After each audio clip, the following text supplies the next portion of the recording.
शेलार सुनावणी सर विकीला मला काहीतरी सांगायचं होतं आणि नेमका त्याचा ऍक्सिडेंट झाला. ह्याचा अर्थ हा फक्त ऍक्सिडेंट नाहीये, त्याला कोणीतरी प्लॅन करून मारलंय. पण एक कुणी केलं आपल्याला शोधून काढावं लागणार आणि तेही लवकरात लवकर. Yes sir. विकीने त्या दिवशी धनंजय सरदेसाईंना ऑफिशियल लॉबीमध्ये पाहिलं होतं असं तो म्हणाला होता. पण त्यानंतर त्यांनी ते नाकारलं. तर नाकारण्यामागचं कारण काय असू शकतं हा एक प्रश्न. आणि जर धनंजय सरदेसाई त्या दिवशी ऑफिसमध्ये होते तर तिथल्या CCTV मध्ये ते फुटेज असायला हवं होतं, पण ते नाहीये. ते फुटेज नाहीसे करण्यात आले किंवा नेमकं त्याच वेळेला ते CCTV मुद्दाम बंद ठेवण्यात आले होते. का आणि हे कुणी केलं हा दुसरा प्रश्न. जर विकीला तुम्हाला काही महत्वाचं सांगायचंच होतं तर याआधी त्यांनी तुम्हाला मारायला माणसं का पाठवली असतील? हे मीरा सरदेसाईंचं म्हणणं आहे. हो, पण असं राणी सरदेसाई देखील बोलल्यात. त्याशिवाय तिने विकीला देखील समजवण्याचा प्रयत्न केला. मला मारण्यासाठी माणसं पाठवणारा विकी नंतर धनंजय सरदेसाईंबद्दल माहिती देण्यासाठी मला कॉल करतो. या दोन घटनांमध्ये अशी एक काहीतरी घटना घडली आहे ज्यामुळे विकीला मला भेटणं गरजेचं वाटलं. ही घटना काय असू शकते हा तिसरा महत्वाचा प्रश्न. शेलार सर. विकीचे कॉल डिटेल्स ट्रेस झालेत का? सर, विकीच्या फोनची सगळी कॉल हिस्ट्री बघितली मी, पण त्यात विशेष असं काहीच मिळालं नाही. आणि धनंजय सरदेसाईंचा फोनही ट्रेस होत नाहीये. हो सर, मागच्या वेळी त्यांच्या फोनचं लोकेशन वेगवेगळ्या ठिकाणी ट्रेस होत होतं. Hello Pali hill police station. Hello साहब, आपने जो ट्रक पकड़ा है ना उसका ओनर बोल रहा हूँ. हाँ किधर है आप? साहब आप कहे तो उधर आ जाता हूँ, लेकिन साहब मेरा ट्रक छोड़ दीजिए. माल की डिलीवरी है और पार्टी तक माल नहीं पहुंचा तो नुकसान हो जाएगा. जो फाइन है वो मैं भर दूंगा. आपके ट्रक ने एक आदमी को उड़ा दिया है. हाँ पता चला साहब, लेकिन साहब ड्राइवर ने जानबूझ के तो नहीं किया होगा. वो लड़का बीच में आया होगा. और वैसे भी साहब हाईवे पे हर एक गाड़ी तेज चलती है. ये देखो, जब तक आपका ट्रक ड्राइवर सामने नहीं आता और ये केस सॉल्व नहीं होता तब तक आपका ट्रक हमारे पास ही रहेगा. शिला, सर. त्या ट्रक ड्रायव्हरला आपण लवकरात लवकर शोधून काढलं पाहिजे. विकीच्या मृत्यूचं कारण आपल्याला धनंजय सरदेसाईंपर्यंत पोहोचू शकतं. चला कामाला लागूया. Yes sir.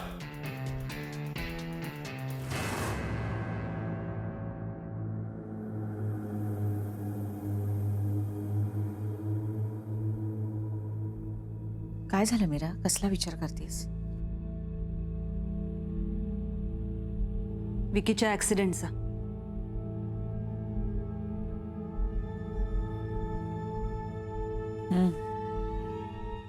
खरंय, हे काय वय होतं का?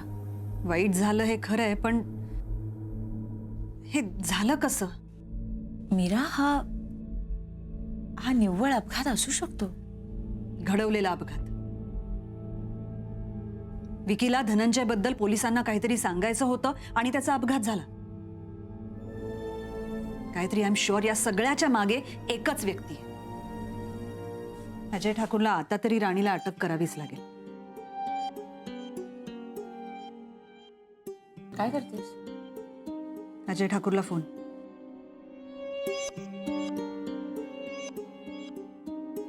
हॅलो, नमस्कार, मीरा सरदेसाई बोलते. बोला. इन्स्पेक्टर, विकीच्या ऍक्सिडेंटच्या तपासाचं काही झालं? तर तपास सुरू आहे.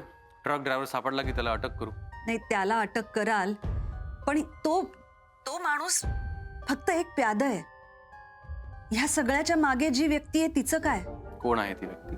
विकीला धनंजय बद्दल तुम्हाला जे काही सांगायचं होतं ते तुमच्यापर्यंत पोहोचू नये अशी इच्छा असणारी एकच व्यक्ती आहे. राणी सरदेसाई. येस, आणि राणीनेच विकीलाही तिच्या मार्गातनं दूर केलंय.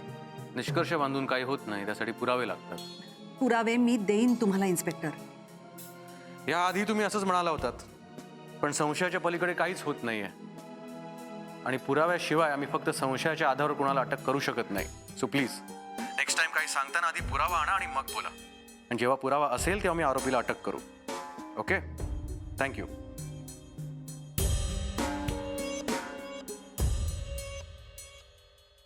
इन्स्पेक्टर अजय ठाकूर, एक दिवस तुम्हाला हवे ते सगळे पुरावे तुमच्या समोर असतील. आणि मग राणी संशयित नाही, आरोपी म्हणून सिद्ध होईल.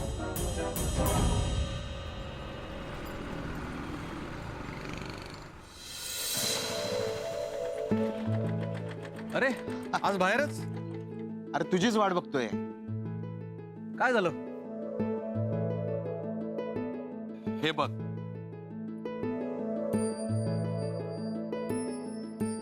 हे काय? बघ तर.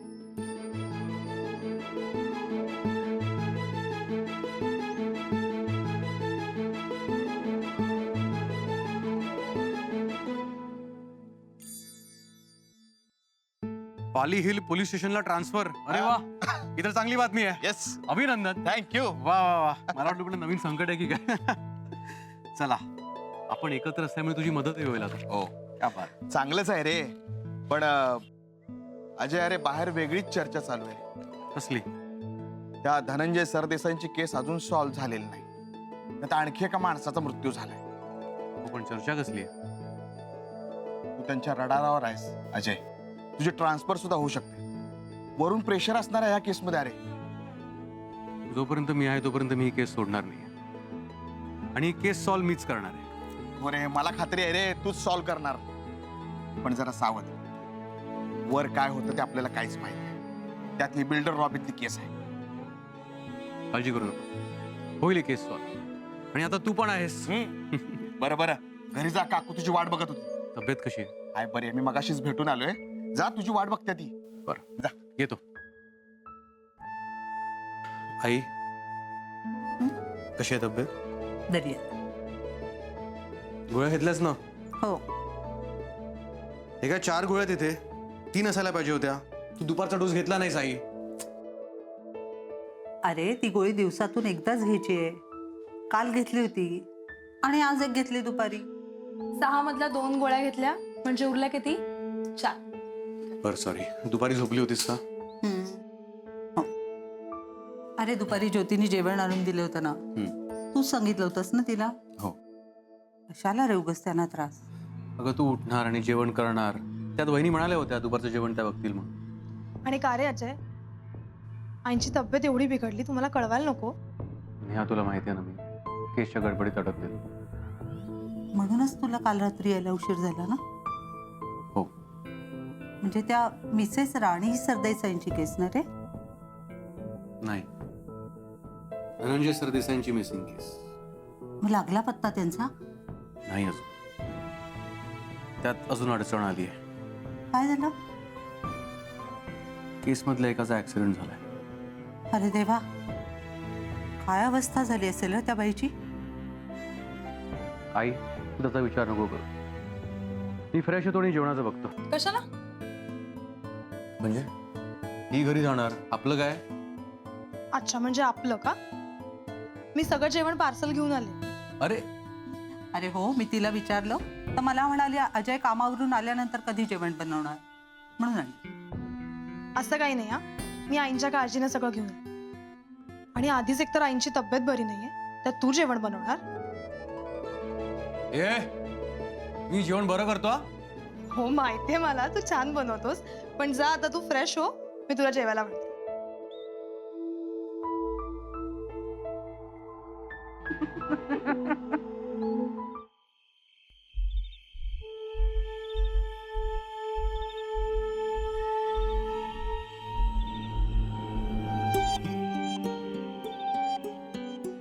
संगीता, काय आहे हे? काय झालं मॅडम? अगं पटवर्धन आपल्या फॅमिली मेंबर सारखे आहेत आणि विकी गेलेल्याचं दुःख सगळ्यांनाच आहे. हे असं पार्टी सारखं जेवण काय आहे? मॅडम नेहमीच आहे हे. हो, पण नेहमीसारखी परिस्थिती नाही आहे ना घरात आता. विकी गेल्याचं खूप वाईट वाटतंय मलाही. Sorry madam. जा तू, मी बघते. ते मी वाढलं असतं. जा ग बाई.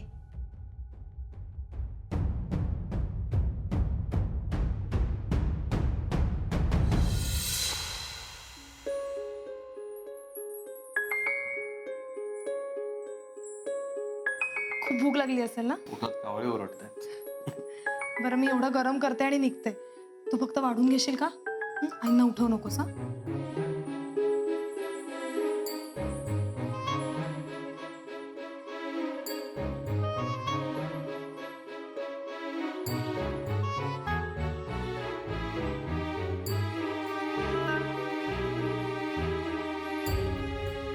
आईंचा विचार करतोस ना? अजय, आपण आईंना लवकरात लवकर स्पेशालिस्टकडे घेऊन जाऊया का? त्यांना आधी एकदा चक्कर आली, आता परत नशीब मेमाणे बहिणी होत्या बरोबर, पण दरवेळीच कोणी असेल असं नाही ना. आणि या औषधांमुळे तात्पुरतं बरं वाटतं त्यांना, पण पुन्हा एकदा काही झालं तर? म्हणून म्हणतेय आपण त्यांना चांगल्या डॉक्टरकडे घेऊन जाऊ. मलाही खूप गिल्टी वाटतंय. त्या दिवशी आईची तब्येत बिघडली आणि मला पोचताही नाही आलं. अजय, तुझं कामच असं आहे. आपण कोणी काही करू शकतो का? आपण आईला नेऊया स्पेशलिस्टकडे. बरं, त्या ऍक्सिडेंटचं काय झालं हे कळलं का पुढे? ड्रायव्हर पळून गेलाय. तू सापडल्यावर कळेल काय आहे पुढे. अजय, आधी तुझ्यावर हल्ला झाला आणि आता हा ऍक्सिडेंट. खूप भीती वाटते. तुला का भीती वाटते? होईल केस. पण कधी? अजय, अरे आधीच एकदा यामुळे.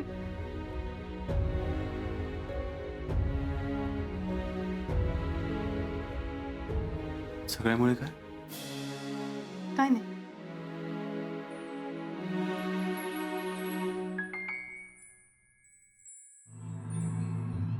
काय झालं? नेहा, बोलशील? आपण सकाळी फोनवर बोलत असताना मम्मानी आपलं बोलणं ऐकलंय. मग ती लग्नाला विरोध करतेय. तुझ्यावर हल्ला झाला हे सांगितलं मी मम्माला. मी सांगायला नको होतं. नाही नाही, बरं केलंस. तिला आज नाही उद्या बाहेरून कळलं असं तर तू नाही सांगितलं असतंस तर अजून वाईट वाटलं असतं. त्याचा काय परिणाम होतोय ते पाहतोयस ना.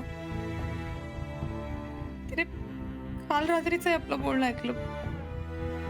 आईंना बरं नसताना तू घरी पोहोचू शकला नाहीस. मग लग्नानंतर तू मला वेळ कसा देणार?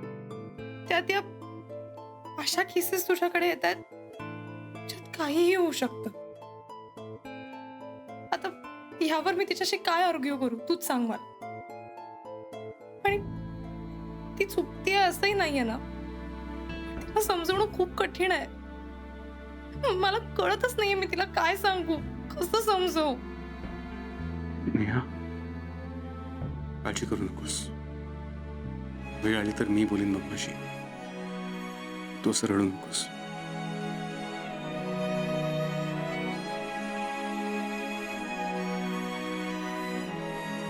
मी निघते. मम्मा वाट पाहत असेल. थांब, मी तुला सोडतो घरी. नाही नको, मी कॅब बुक केली आहे, येईलच एवढं.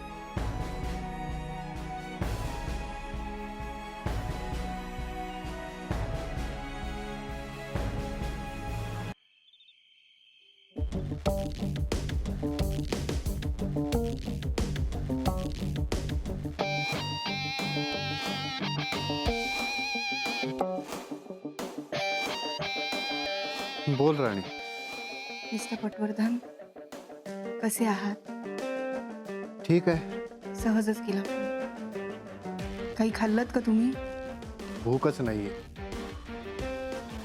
सतत विकीची आठवण येते. मी समजू शकते. मलाही काही खावंसं वाटत नाही.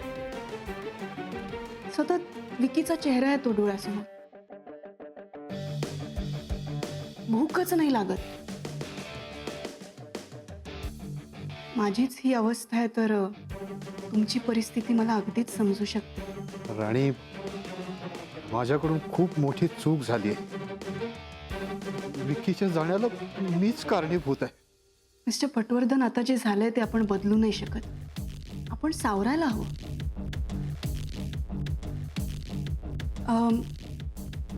अजय ठाकूर भेटले का तुम्हाला? म्हणजे काही बोलले का तुमच्याशी? हो, विकी गेल्याचं सांगायला आले होते. अच्छा, पण मग बाकी काहीच बोलले नाही का? म्हणजे तो ट्रक ड्रायव्हर नाही सापडला? नाही अजून. तो ड्रायव्हर सापडायला हवा. हो, ड्रायव्हर तर सापडलाच पाहिजे. त्याला जास्तीत जास्त शिक्षा होईल याचा प्रयत्न करूया आपण. असे पटवर्धन, विकी धनंजय बद्दल काहीतरी पोलिसांना सांगणार होता. ते काय सांगणार होता कळलं का काही? नाही. विकीने किमान आपल्याला जरी काही सांगितलं असतं ना धनंजय बद्दल, तरी खूप बरं झालं असतं. पण दुर्दैवाने विकी नाही राहिला आता आपल्यात. खूप एकटं वाटतंय. मला कळू शकतं, पण काय करणार ना आता. मिस्टर पटवर्धन, तुम्हाला सावरायला हवं. तुम्ही ऑफिसचं टेन्शन घेऊ नका. मी आहे ना, मी बघेन ऑफिसकडे. आधीच विकी गेल्याचं तुम्हाला एवढं टेन्शन आहे, त्यात ऑफिसचं सुद्धा टेन्शन. तुमच्या तब्येतीवर परिणाम होईल याचा. तुम्ही काळजी करू नका. मी ऑफिसला जाईन आणि सगळे प्रॉब्लेम्स मिटवून टाकेन. पण तुम्ही तब्येत जपा, काळजी करू नका. म्हणजे मी ऑफिसला गेले तर चालेल ना? म्हणजे तुमची काही हरकत नसेल तर. अगं, माझी का हरकत असेल? ठीक आहे, मी उद्यापासूनच जाईन. हां, तुम्ही काळजी करू नका. आणि प्लीज काहीतरी खाऊन घ्या. ठेवू?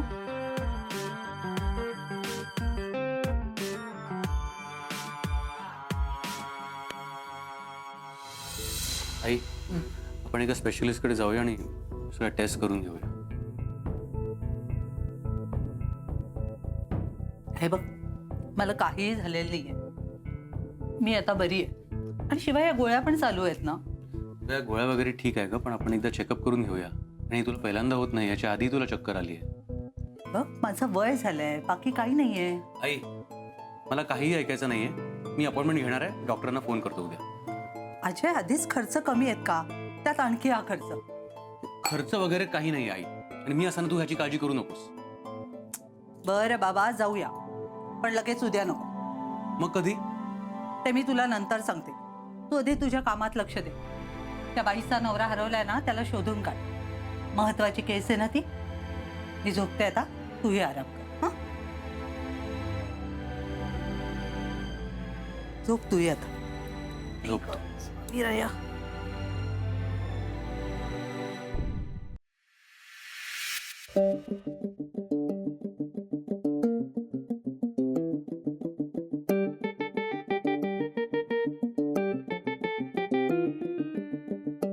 मिस्टर पटवर्धन, राणी, तू? हो, काल मी तुम्हाला म्हटलं होतं ना, मी आता काही दिवस ऑफिस हँडल करेन. हो, पण तू आजपासूनच जातेस का? नाही, म्हणजे मी इथून काही गोष्टी मॅनेज केल्या असत्या. नाही, नको. तुम्ही आराम करा. आधीच ऑफिसमध्ये एवढे सगळे प्रॉब्लेम्स चालू आहेत. कुणीतरी तिकडे असायला हवं ना, म्हणून मी जाते. राणी, थँक्स. थँक्स का? धनंजय इथे नाहीये, पण माझी काही जबाबदारी आहेच की. आणि अशा वेळेस तर आपण एकमेकांना सपोर्ट करायला हवं ना. मला वाटलं होतं की विकी बिझनेसमध्ये मला जॉईन करेल, त्याच्यावर सगळी जबाबदारी सोपवेन. पण आपली जवळची व्यक्ती आपल्यासोबत नसली की काय होतं हे चांगलं माहिती आहे मला. धनंजय नसताना एक एक दिवस मी कसा काढलाय ना, हे माझं मलाच माहिती. पण धनंजय परत येईल अशी आशा तरी आहे मला. विकीचं तसं नाही आहे ना. विकी नाही येणार परत आता. मला वाटतं मला निघायला हवं. तुम्ही फक्त ऑफिसमध्ये फोन करून सांगाल का एकदा? हो, मी कॉल करून ऑफिसमध्ये सांगतो. ते सगळे कोऑपरेट करतील तुला. थँक्यू. आणि तुम्ही काळजी करू नका, मी बघेन सर.